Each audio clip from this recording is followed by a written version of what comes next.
peak intensity to hit perfect engineering to get an EF5 rating, and a lot of homes out there don't even have anchor bolts and don't have the engineering sufficient to give it an EF5 rating, and that's why we had that huge tornado drought from 2013 until 2025. And we definitely need to make some changes and adjustments to the Fujita scale moving forward to have a more accurate representation of tornado intensity.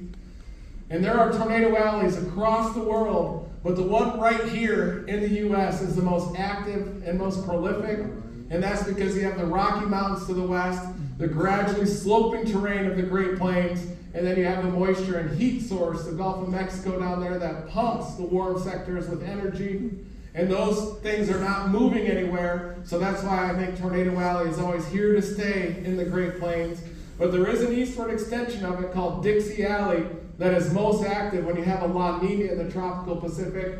But I think about 3 years ago, we had the development of a 10-year cycle that will lead to very active tornado seasons in the United States and North America. So we probably have about another 5 to 7 more years of these crazy tornado seasons, including this year. And we have an El Nino that's ramping up in the tropical Pacific, and a lot of times that brings the severe weather back to the plains, oftentimes the high plains as well during the summer from the Texas Panhandle up through eastern Wyoming and Montana. There's also a tornado alley down in South America near the Pampas region, which are the Great Plains of South America east of the Andes Mountains. And I chased tornadoes down there in 2009 into the 2010 season, and the tornadoes actually spin clockwise down there in the southern hemisphere with a tornado and mesocyclone on the north side of the storm. And they also get a lot of tornadoes in China, but I imagine that they have stricter rental car policies out there. I do also chase hurricanes. And they're a much bigger mesoscale system than a tornado. They form down in the tropics through different processes. And they have that donut shape of convection around the eye called the eye wall, and that's where the strongest winds happen.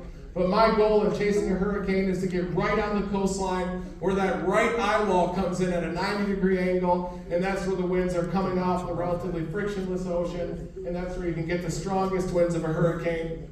But a problem with that is you also get a storm surge, a tsunami-like wall of water that comes in right at the same time as those peak winds, and it ended up swamping the Dominator 4. That was the 2018 Subaru there during Hurricane Ian.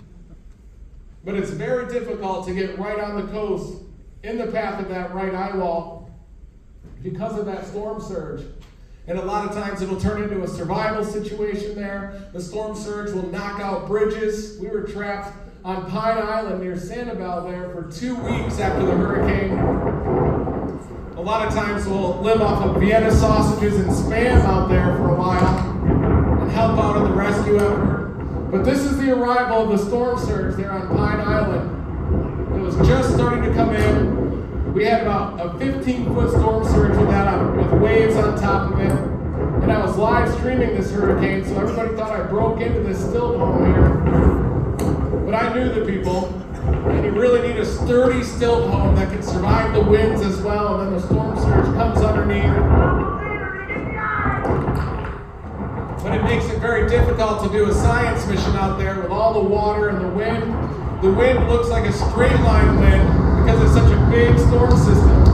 But this is what it looks like in the eye wall of a near Category 5 hurricane, whiteout conditions, storm surge underneath it, and you even get tornado-like vortices that will spin around inside the eye. Those are 175